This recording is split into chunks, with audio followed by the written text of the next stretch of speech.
So, okay, you're well educated, you've been on a load of training courses, you've got a head full of knowledge and facts, but can you perform?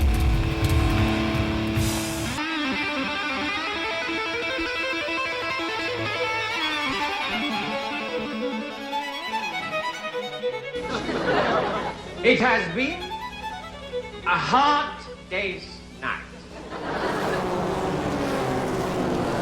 Max Verstappen, for the first time ever, is champion of the world!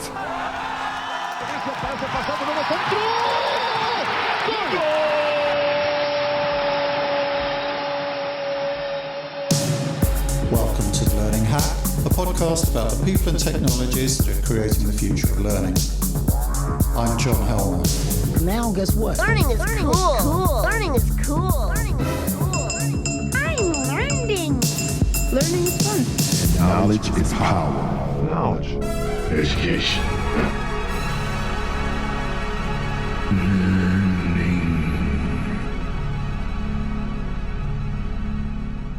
We're calling this episode Repeat Performance because in the first place it's an interview with an expert on performance, and secondly because last month I appeared on that expert's podcast where he asked me about my life and work, and now I'm returning the favour. Or to put it another way, I'm getting my own back. So Kate Fitzgerald, head of Fact, who is he? Hack Facts. Guy W. Wallace is a performance analyst and instructional architect and has been designing enterprise learning since 1979.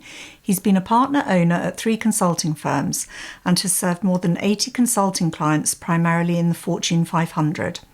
In 2010, Guy was the recipient of the Honorary Life Member Award for the International Society for Performance Improvement. So, Jay Curtis, head of themes. I sense you're working from home this time. Correct. Have you got a problem with that? Yes, you're fired. Joking, only joking. Of course we're okay with flexible working on The Learning Hack. This was a really easy gig for you, John. You didn't even have to write a questions list. You just popped the same old questions back at him that he asked you on his podcast. Which were about?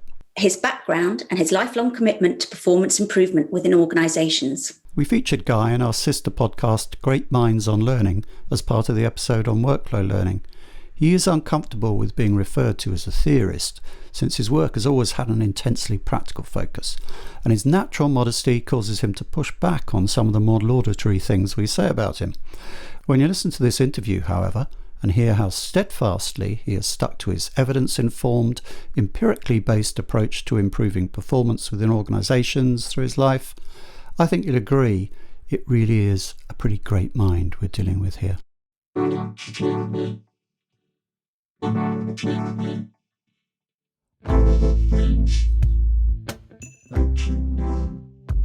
So welcome to the podcast, Guy Wallace. Well, thank you, John, for having me. This podcast episode is a chance for me to get my own back on you for very kindly, I should say, including me in your series of HPT videos where you asked me a bunch of highly intrusive questions about my life and work, which I'm now going to ask back at you. See how you like it. So, Guy, number one, where did you grow up? Well, I grew up in the southern suburbs of Chicago in Illinois, and in northwestern Indiana, and then back to the suburbs of Chicago, and then to the suburbs of Kansas City. So I moved a few times there in my youth. Where did you go to college, and what did you study? Well, I went to the University of Kansas, and I started off in the School of Architecture, but my math skills were behind. And it was suggested to me by the guidance counselor that I look for something else. And so I started taking classes in radio, TV, and film. And I did that. I went to college 3 semesters. I was putting myself through. My father's business had failed when I was after 2 months in school, so I was on my own since then. But I dropped out of school when my draft board told me that it was safe to do so because nobody was drafting. Nixon wasn't drafting for the Vietnam War anymore. So I dropped out of school, lost my student deferment, got drafted, joined the Navy at my father's insistence instead of going into the Army. And then in the Navy, I got to go to the Defense Information School to become a journalist, print and broadcast journalism. And I went back to my ship and did that on my ship. But then I went back after the Navy, 3 years in the Navy. I went back to Kansas, finished my degree in radio, TV, and film. And where do you now live and work? I am in the beautiful Blue Ridge Mountains of Western North Carolina. I'm semi-retired, so I do some work, but I'm not pursuing engagements. But if something comes my way, if it's interesting, I'll take it on. And being bothered to do people's podcasts like this. Yep. So let's cover your career progression from school and the stuff you've mentioned there to your work today. Share what were some of the most interesting things you worked on in your career. What did you do immediately after college? Well, I was in college. I was working for 2.5 years as a part-time inside salesperson for a lumber center. They had 180 some different centers across North America, and they were going to convert their training from 35 millimeter slides with audio tracks to video. And at a management conference, I had worked with 3 managers, and they went up to the vice president of human resources and said, "You must hire this guy." And they did. And I went to Saginaw, Michigan, to the headquarters of Wicks Lumber, joined the training services organization, 10 persons big. And I did that for about just under 2 years. And then my wife got transferred to Chicago, and I went to Chicago and secured a job with Motorola, a brand new training organization that they put in place to help them with a major change initiative. And I did that for about 2 years, and then I left and joined a small consulting firm, somebody that I had met while at Motorola. And I became a business partner there of that individual, along with my wife, who had joined that company. Then a divorce led to breaking up that company, and I took half the staff and half the business and started up a new concern, did that for 5 years. And then about 20 years ago, I went solo, and that brings me to today and my current business. So I did that for a number of years in Chicago, and then I moved to North Carolina to be closer to family. So that's how I ended up here. I've had some, I think, very interesting projects. I learned a lot in doing them. I think some of the highlights are for AT&T Network Systems, the old Western Electric manufacturing arm of what we in the States called Ma Bell when they were a monopoly. They had the monopoly status had been ended by our U.S. Justice Department, and I went to work and did what I call a curriculum architecture design for product managers. Previously, the product managers had been facilitators and expediters in the factory to get certain equipment pushed through in a hurry to get out to one of the Bell operating companies across the U.S. And McKinsey had come in and told them, okay, you don't have a product management function, you have expediters, you're going to need to professionalize this group. Just under 1,000 at the time. But I spent from 1986 to 94 working with them, and they were one of my largest clients for most of those years. And I did many things with them, developed the content of the curriculum architecture. I delivered an 8-day course to new product managers 31 times, including 5 times in the Netherlands for one of their international operations. So that was a huge learning experience for me after having been in Motorola, serving manufacturing materials and purchasing people. So I kind of come at things kind of with an architectural bent, an engineering bent to instruction. And by instruction, I mean both performance support and learning experiences, or what we used to call back in the day job aids and training. Yeah. And so I come at things with a kind of a approach to the modularization of content and all of that. But moving on, I did a project for NASA. After the Challenger accident, the Presidential Commission had determined that there was a need for management training development because they had blamed somebody, so they blamed managers. Although many of us know that wasn't the case, but I was really involved with my AT&T client at that time, and my business partners. 2 people did the analysis for that effort, but they brought me in to do the design of the what today is known as learning paths, what back in those days was called a training blueprint or a training and development path. And I ran a 3-day meeting with people that had been involved in the analysis. And it was an interesting project because of who it was for. But all these people in the room knew the astronauts that had died in the Challenger accident in 1986. So this was 1 year later and it was still fresh in everybody's mind. And I had to pause my facilitation process to allow people to cry. And everybody in the room cried. It caused me to cry, it caused the other 2 people from my company in the room to cry, because everything that we did brought to mind, these individuals that had lost their life in that accident.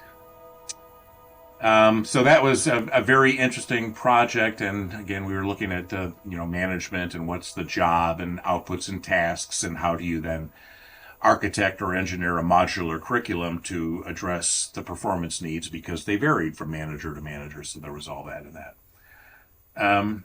Another interesting couple of projects was one for ARCO of Alaska. This was in 87. Our client wanted to put in a pay progression program, and we were the third consultant group to come in and try to do this. The first 2 had put in a bunch of knowledge and skill tests, paper and pencil tests. These were for oil field workers, roughnecks as they're sometimes called. And they didn't like paper and pencil tests. So our approach was from the get-go to come in and do performance tests, create a battery of performance tests, and where you did the job. And if it was an open book world where you could reference, vendor materials or whatever, you could do that in the test. The trick is, can you produce the output? Can you repair a valve? Can you troubleshoot a communication system that controlled all the valves at the oil field? So this was up in Prudhoe Bay in the Arctic Circle. Very, very cold. It was just a very interesting project. And I was brought in to modify my curriculum architecture design methodology so that we wouldn't produce specifications for modular curricula, but we would produce specifications for performance tests, which were called qualification and certification tests for that company. But we did that. We built over 2,000 tests for 20 different technical populations. These were all tied to a pay progression program, so we had everybody by the wallet. So we had the attention of everybody. We were met when we got off the airplane in Prudhoe Bay by a committee of the top leaders of the workforce who were skeptical and wanted to quiz us on, what the hell we were going to do and how we were going to do it. And we explained our methodology. They skeptically, kind of bought in and said, well, okay, but we'll see. And we did the project. Our client in that project, 7 years later in 94, went to the Alaska pipeline. So the 800-mile long pipeline from Prudhoe Bay down to Valdez in Alaska, so that the oil could be loaded onto ships. And we did the same project for them, and the Justice Department wouldn't let them borrow the analysis data or the designs or the tests from that other company. We had to do the whole project all over again for basically the same technical job populations, facilitating groups of master performers to define the job and then to build the tests. And then the tests were administrated by master performers who were handpicked to, facilitate the testing and all of that. But anyway, so that was a very interesting project. Again, going to Alaska. I was busy with other clients. I came in there, proved into the skeptical new people in this new company how we would go about doing this. And a funny thing about that project was that the company, Alaska Pipeline Services Company, was going to outsource many of the jobs to vendors, suppliers. And many of the people that we worked with in our initial meetings had already been laid off. They had their pink slip, as it's called. And so our client was really worried that people, wouldn't work with us to do this. It would sabotage the whole effort. And we convinced them, no, let's go ahead. People are going to be talking about their jobs. They are experts in what they do. Their egos will demand that they actually participate, especially in a room full of other master performers, and help us to define what is the job tasks, what are the outputs produced, how do you know good outputs from bad outputs? How do you know good task performance from bad out? And so that's all the data that's used to construct these performance tests. And that was another successful project. And then my last one, I guess I'll speak to, is that I did a project with General Motors from 1996 to 2000. They had been interested in, they had recently completed an initiative in 94, I think it was, called BUG'em, Best Under General Motors. What they had discovered is that the maintenance costs for all of their various curricula, their courses, was killing them. They had redundancy of courses. They had a dozen of the same course created by this facility, that facility, et cetera, throughout their whole system in North America. And the maintenance alone was killing them, so they decided they needed to do what the car industry itself was doing, which was basically using standard parts across the entire product line. So I remember asking my client at one point, how many different cars, trucks, and buses do you guys produce? And the answer was, I think, 146 or 7. And they said, so do you have 146 or 7 different batteries that go into all those vehicles? And they said, no. And I said, well, that's what we're talking about here. We're going to create content for you that we can use for one target audience and then either use as is or after modification for another audience and minimize the sets of content that you have. And that was all part of my architecture design. Well, they heard me present on this in 95, decided that Guy's approach to this was way too complicated, and they wanted to go with something more simple. So they embraced what's called DACM from the University of Ohio State University, actually. And DACM stood for Design a Curriculum. And I had investigated this when I was working at Motorola. And design a curriculum was really not anything to do with design. It was all about the analysis, where you define, what are the outputs, the accomplishments, what are the tasks, and what are the skills. 3 levels, fairly simple, and General Motors liked that a lot better. So they embarked on using that for over a year and created more redundancy than they had before, because skills, when you articulate, what are the skills for this job versus that job, you can use different language so easily and then create, new variations on the same thing. So they eventually came back to me and asked me to do this for them and to train their staff and their key suppliers' staff in my methodology. So that lasted 5 years. We had 5 presidents of General Motors University. When the 5th one came in, he booted all the current vendors out and brought in his favorite vendors from his prior company. And so that was the end of that gig. But the life of a consultant, that's how it goes. Yeah. You've done some really fascinating work. I've been very, very lucky, for darn sure. So the projects you've outlined for us and described for us so interestingly, they kind of span those years when technology began to come into things.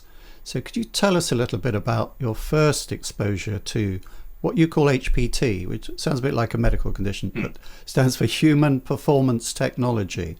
Yes, the technology word has a different connotation nowadays than it did back in the 80s. But technology stood for application of science. So HPT, created by the National Society for Performance and Instruction, NSPI, back in the day, which is now ISPI. But so it was called performance technology. Then somebody slapped the word human on the front end of it, because all performance is a human endeavor. But so this is the application of science to improving performance of humans and their systems, their bulldozers, their computers, whatever they've got. And so then ASTD came along and kind of borrowed the whole notion and called it human performance improvement. Same thing. It's the result. Technology, HPT, is the means to the ends of human performance improvement, if you will. And so my first exposure to that was on day one at Wicks Lumber. My bosses were recently new to Wicks Lumber, as I was. They had been there less than 2 weeks. My boss and my coworker, we were in a 3-person department. We were the program development department.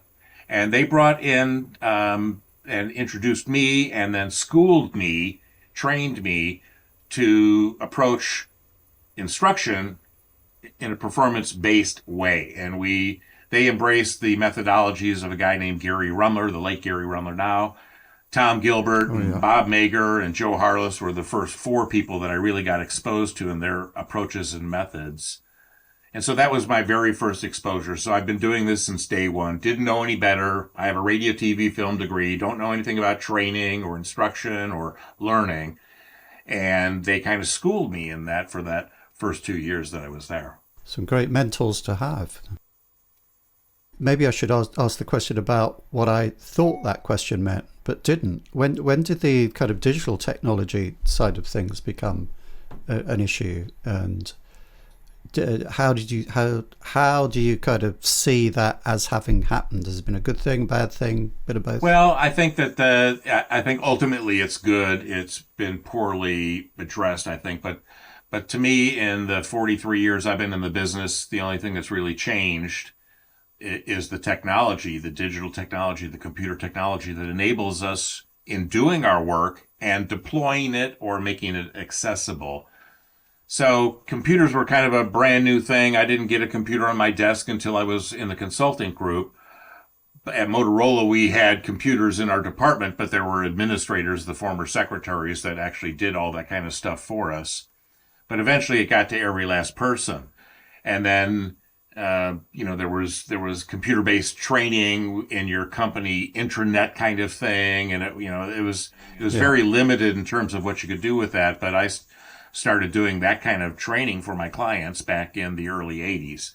And Motorola, I remember working with my clients at Motorola when the word was, hey, computers are coming to the factory floor. And we're going to embrace things like MRP, materials requirements planning, and then that morphed into manufacturing requirements planning, and that morphed into enterprise resource planning, ERP. And so that whole notion of how you use computers and digital technology to, get your arms around and define and manage all the assets that are needed to produce your products or services, that was all coming kind of online at that time, which fit very well with the work of Gary Rumler, who was a process-oriented guy. He was a former engineer, and before he got into what today we would call the learning business, the performance-based learning business. But also at Motorola, I learned about the total quality management movement, and Deming and Duran and all the other quality gurus, and this was all kind of coming together at this time. Computers are coming; they're going to help us get a handle on this. But in the learning business, when they started coming up with authoring tools, where now everybody and anybody can create content, that became a problem. Much cheaper and much quicker to just have everybody go over there, sit down, take their assignment, and crank something out. Now, whether it was any good or not, it was an efficient way to do something that was very ineffective.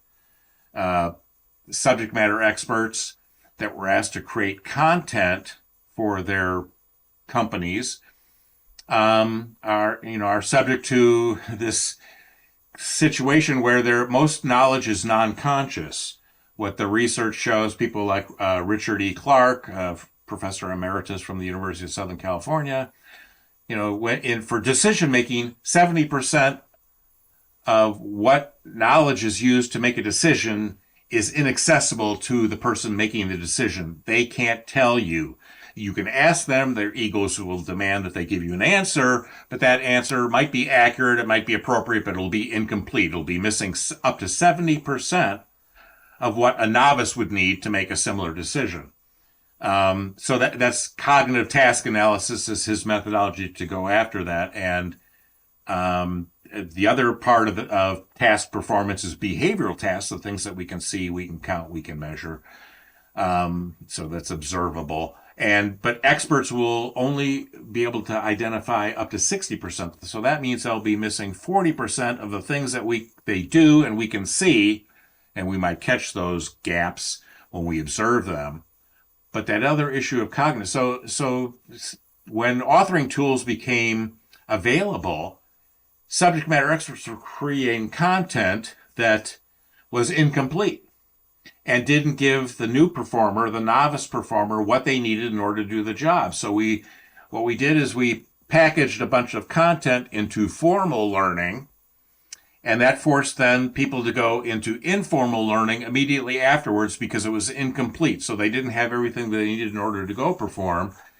And so that's either leads to trial and error learning or social learning, informal social learning, where I ask my neighbor, they tell me, of course, they can only tell me 30% or maybe 60%. So it's still partial. So that still forces me into trial and error. So I think that, the whole notion of informal learning and 70, 20, 10, or I flip that to 10, 20, 70 myself. But so that's always going to be a condition because we will always struggle to make our content complete for the novice so that they have everything that they need in order to go perform consistently and up to standard afterwards. So the digital technology came in. I think it's a cost saver. It's a time saver. It reduces cycle time. It reduces touch time. We can do reviews much quicker if we have a good process behind that. But so I think that there is good, but it's been poorly implemented. We're looking for the quick, easy route too often. We get that. And so we produce a lot of content that's not been really worth keeping up to date. As an industry, we create a lot of throwaway content. We don't track it. We don't treat it like the valuable assets. We spend a lot of money on that kind of stuff. Corporations do, enterprises do, but it's just, we are opportunity rich, as the old joke goes. In the struggle against the forgetting curve that learning people are engaged in every day, there are no magic formulas, but there is science. For well over a century, psychologists have known that the spacing effect unlocks deep learning and helps learners power through to peak performance. And yet who uses it? Despite the fact that modern learning systems like LXPs make it almost easy. I've written a white paper with Learning Pool that shows how you can use the spacing effect to beat the forgetting curve. Download it now. Meet the evolving nature of work with Cornerstone Explore, a holistic people growth experience that delivers a fully integrated, personalised journey of learning, skill development and career mobility for every person. I'd share all the ways Cornerstone Explore is designed and personalised for the ways your people want to grow and work, but this is only a 30-second ad. To learn how you can unite people growth with business success, visit csod.info/future-ready. So you mentioned there a couple of influential people in your life, Gary Rumler and Dick Clark.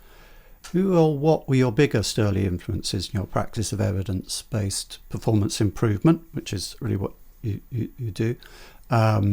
Maybe were there other people beside them, articles, books, particular things that inspired you? Yeah, I'll go back to my first day on the job, and I was given 3 things, and one of them was a 3 or 4 page mimeographed from a newsletter of Gary Rumler and Tom Gilbert and their company Praxis. So this was dated 1970, 9 years before I got into the field, and it was about guidance and how guidance was better than training.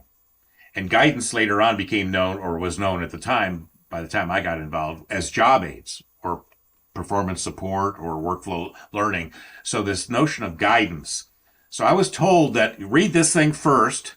This is what we're going to do in this new training organization, or in this training organization where my 2 coworkers, my boss and my coworker, had just come in, and they were all going to do guidance or job aids, we were going to call it. And we're going to avoid training because that forces people to memorize things, and they can't memorize those things. They'll forget them, the forgetting curve and all of that. So we're going to use this notion of guidance. Well, our clients hated that, hated the idea. They wanted traditional training. That's what they were expecting. And so rather than fight them, we simply embedded job aids into training and gave the people what they needed in order to perform, and made our clients happy that we had packaged this in a more traditional kind of packaging, even though everything was switching over to video. But that's what they wanted. So I was told that, but then I was also given a book by Bob Mager and Peter Pipe called Analyzing Performance Problems, or They Really Oughta Wanna. And this book is one of what's later on became known as the Mager 6-pack. But this book talked to me. I read it the very first night I was in Saginaw, Michigan. I was living in a hotel. My life hadn't caught up with me. The movers hadn't shown up with any of my stuff. So I had the whole evening free, and I read this book, and I was so excited about this book that I bought 4 copies the next day and sent them to my best friends in college, who later on mailed me, the U.S. mail, 1979. What the hell? What the hell did you send me this book for? I don't get it.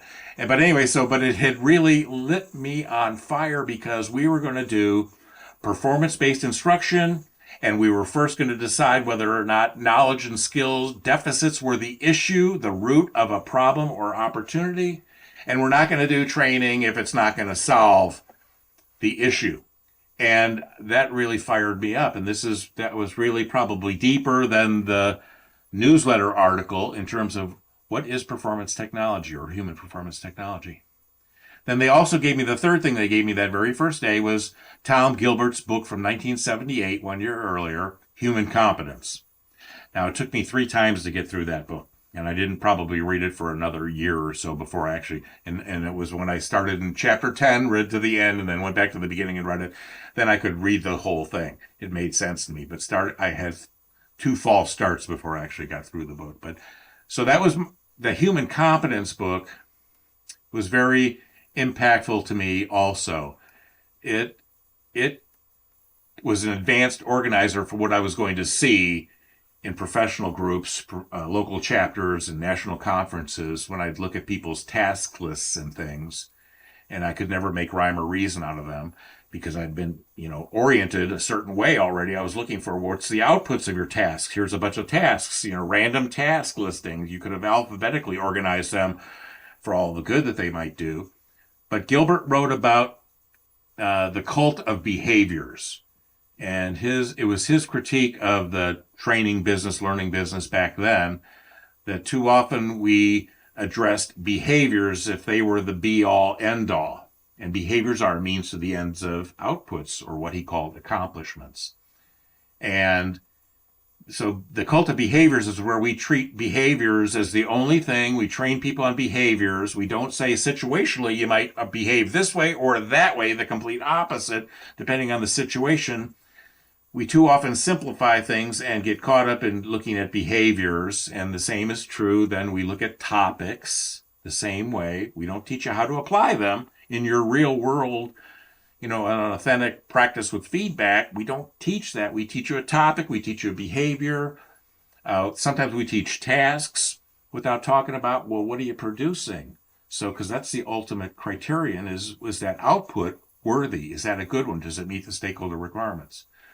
So those people were very, very influential. I got involved with MSPI the second month on the job. I was taken to a chapter meeting 100 miles away in Detroit. On the way back, on the car ride back, my boss told me, well, we signed you up for the newsletter committee. That's how people were volunteered back in the day, by your boss. So I got involved with that group and met many of the people that, were figures, gurus back in those days. And I just learned from them. I was like a sponge. I just absorbed everything. And my issue is that I'm not, academically trained in this business. And I think I know a lot of things. And I think a lot of things that I know are valid, but I can't cite the research. I can't cite the work that people did to validate any of that, because it wasn't important to me. It was more important for me to adopt and adapt what I was learning and apply it in my job context. And that was the most important thing, not where this came from and all that stuff. I trusted my resources. But there were dozens and dozens of people that I learned from early on, and it's, almost unfair for me to try to name the long list. But those 4 people were my very first start in those books, those articles.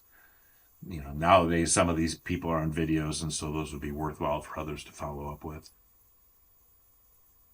So in a way, you become the SME, the expert who can't necessarily say everything that you need to know because you're a practitioner. Bingo. Yeah, that's, so I suffer from that probably more so than others, because other than, academics who learn to cite, where these things come from, and, if it was replicated research or whatever, that wasn't important to me. It's maybe become more important more recently to me, as I try to help others see the light, see what are evidence-based or evidence-informed practices versus the embrace of faulty notions or, a watering down of some strong approaches and methods and concepts and tools, but they get watered down and they get weak, and there's, and that could be a problem if you're dealing with high stakes performance. If you're dealing with low stakes performance, okay, just get the job done and move on to something that's more important.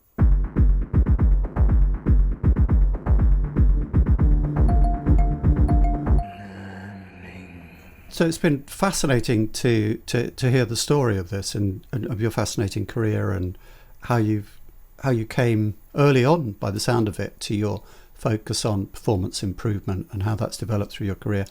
The next question calls for brevity. If you were to give us a 30-second elevator speech on what you currently do, what would that be? I'm a performance analyst and an instructional architect. I think that's less than 30, but it's very good for brevity. Do you want to give a longer answer now? So if somebody wanted to know more about that, if you're in the business, you might know about that. If you're in the business, you might not know about that. And if you're at a garden party, you have no clue. Don't go to garden parties. So as a lifelong learner, as we all are, where's your current focus or next focus for learning? So I don't have a deliberate focus or foci in things that I'm trying to learn now. I'm 69 years old. I'm semi-retired. I will, eventually wind this down even further than I have now. So most of my efforts now are writing books and articles and blog posts, trying to share what I've learned from others and trying to credit them so people can follow up further with them. So I'm trying to help other people learn and take advantage of some of the things that I've learned, and maybe I've extended something, maybe I've not adopted it exactly, but adapted it, and try to share that, encourage other people to adopt what they can and adapt the rest. That's kind of one of my mottos. And because I think that we've lost the performance orientation. There are a lot of people that have that performance orientation and talk about it. Bob Mosier and Conrad Gottfredson, and Patty Shank and Miriam Nealon, and there are a lot of people that are out there doing that. But we are rare. We are the rarity. We are the minority in terms of how most people in the profession approach learning. And do they have a performance orientation? Well, this is most important in enterprise learning context versus an educational learning context, where we don't know, what are your job tasks going to be? What are you going to be producing? We just think you need to know this, have this knowledge and or skill. But in an enterprise, we can, most of the time, not necessarily all of the time, but most of the time we can identify, well, what's your task performance and what are you trying to produce? And so I'm really trying to help other people, learn from my mistakes, learn from what I've learned from others, and hopefully help them climb the learning curve. More specifically, are you working on or writing anything particular now? What's your current focus as we speak? Well, on what you're writing? Yeah, so I've since the pandemic started, I've written 6 books, fairly large books. 5 of the 6 of them are in the 300 to 400 page range. But part of it is to update some of the language from my prior books. So I've been leveraging off of past writings. I've been writing and publishing since the early 80s. And so I've got a lot of content to pull from and to update because the language has changed. And so to make it more accessible to younger people coming in, I've tried to update a lot of that and package in even more how-to. A lot of my books in the past were to be part of a workshop, and here's a book to read before the workshop, and here's parts of the book to read after the workshop as a reference materials, and so I don't do that anymore, so I've kind of revisited all of those. But now I'm working on a series of mini books. I've written 9 of them, and they're all in the 100 to 125 page range. I think I've got one that went up to 160. But I'm trying to make that narrower so that people who have a need for just this aspect can get it. And they don't have to buy a book that's got a lot more content in it. I want them to all kind of hang together, be compatible with each other. And so, but that's the thing I'm kind of doing right now is I've got maybe up to 20 of those planned. Now, sometimes I've started one of those books and I thought, I don't think I need to do this book. And so I dropped it from my list. But yeah. That's what I'm up to lately. You mentioned language there. Language obviously is very important. Is there a performance improvement term or phrase that you would like to define for us, as perhaps you feel it's being misused or misconstrued, or you just want to put your spin on it? Well, I think the phrase that I would use, performance improvement consulting, sometimes known as performance consulting, and I think it's being misconstrued and misused. To some, it seems to mean learning with a performance orientation, so performance-based learning. And performance consultants are then going to help their clients figure out, what's the learning we need to provide people.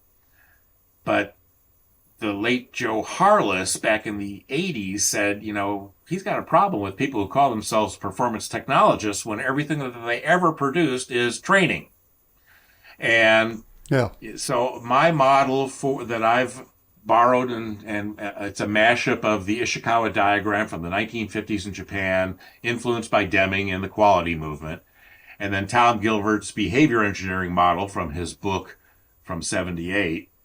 I did a mashup of this, and so I've kind of created my own fishbone diagram where, the first thing that I was taught by Gary Rumler is if you got a problem or an opportunity, the first thing you look at is the process itself. Is there one?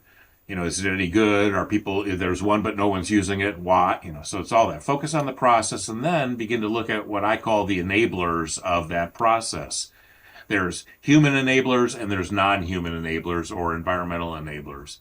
And so this performance improvement consulting, when you're doing your analysis for instruction, I believe that we should take the order, not push back, be an order taker.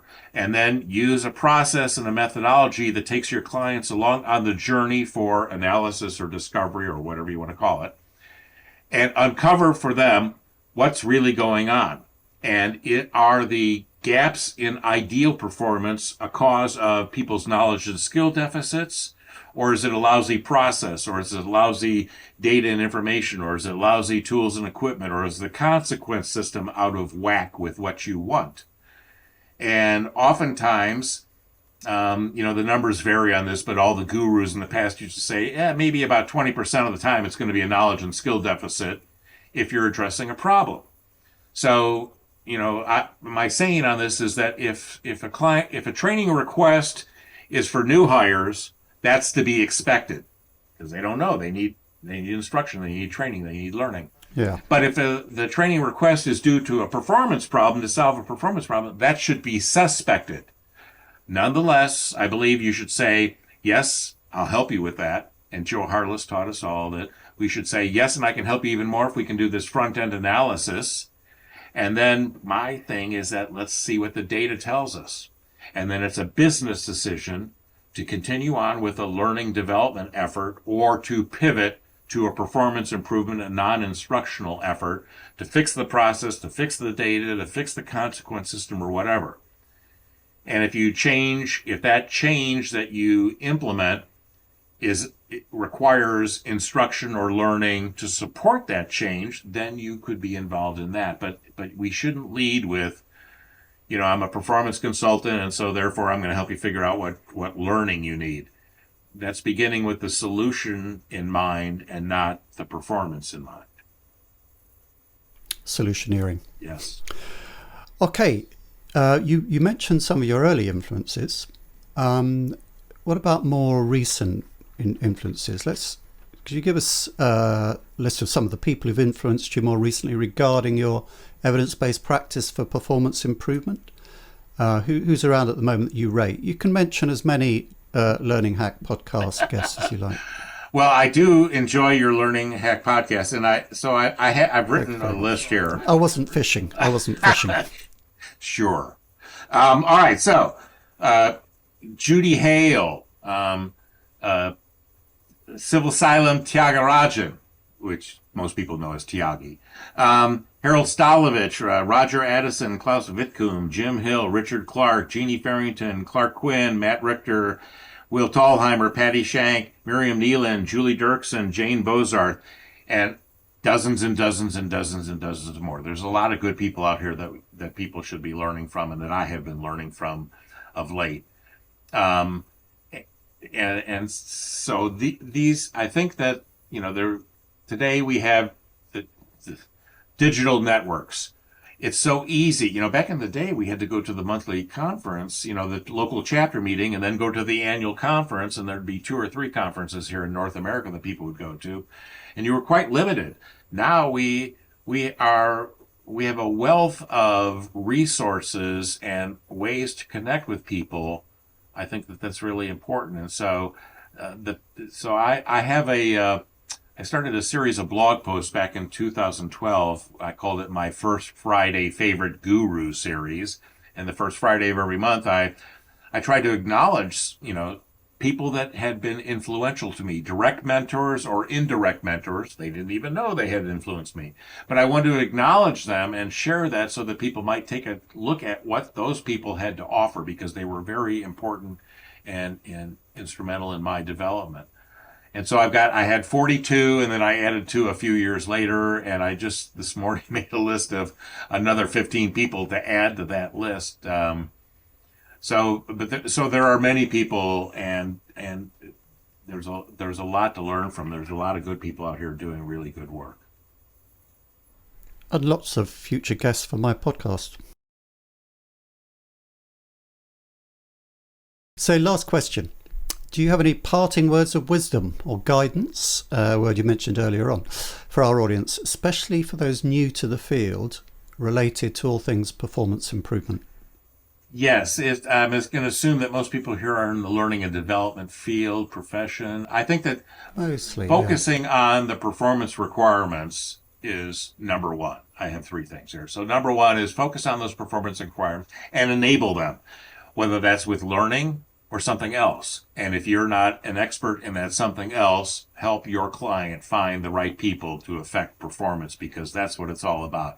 Even in a learning organization, it's not all about learning, it's about performance. So if we can help our clients in that, help them avoid expensive learning and development efforts and deployment when it wasn't necessary in the first place, that's to the good. So you have to have that performance focus, and there's many people with many different models that are all pretty much the same. So it wouldn't hurt to learn one and start with that and then expand and look at some of the others.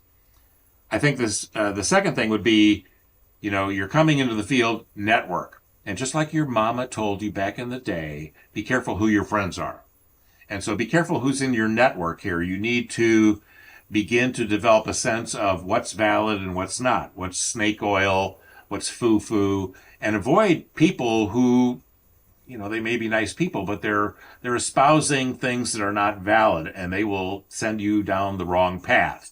And so to keep on the straight and narrow path, an evidence-based path, or at least where the research doesn't dispute what it is that's being embraced. Because there's a lot of things that work, but we don't have any research one way or another. So it's okay to go with that. But so network with people that you learn to trust, and shed the people in your network quickly when you learn not to trust what they have to say.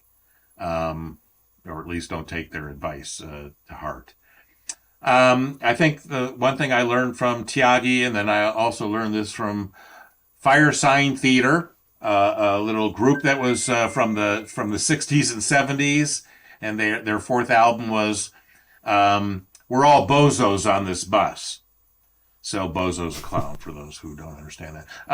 But so I think that we need to take our work seriously, but we should never take ourselves too seriously. And that was a lesson that was reinforced by Tyagi, who's kind of a jokester, if you will, with his wry sense of humor. So I think those are the important things. Focus on the performance, build your network, and take your work seriously, but not yourself. Lots to take seriously in there, I think. Guy, it's been great. This back and forth here of your questions for me and then my questions for you. I had a lot of fun answering them myself. The fact that your answers to the questions were so much more interesting than mine, I'm putting down to the fact that you wrote them, so they're your own questions. And I was happy to ease your burden getting ready for this particular interview by letting you... Oh, wow. It saved me about 5 hours,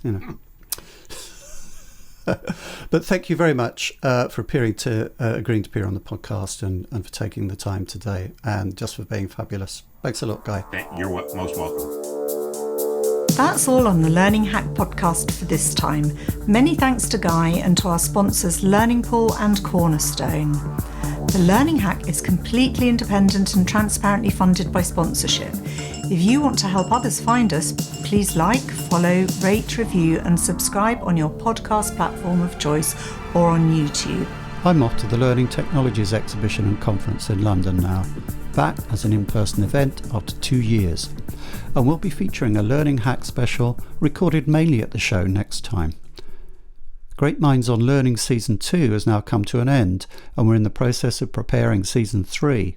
We put a lot of time, research and care into preparing these podcasts. To keep doing that, we need support. If your company is interested in helping provide that support as a sponsor of Great Minds, my email address is in the show notes. Stay curious, learning people.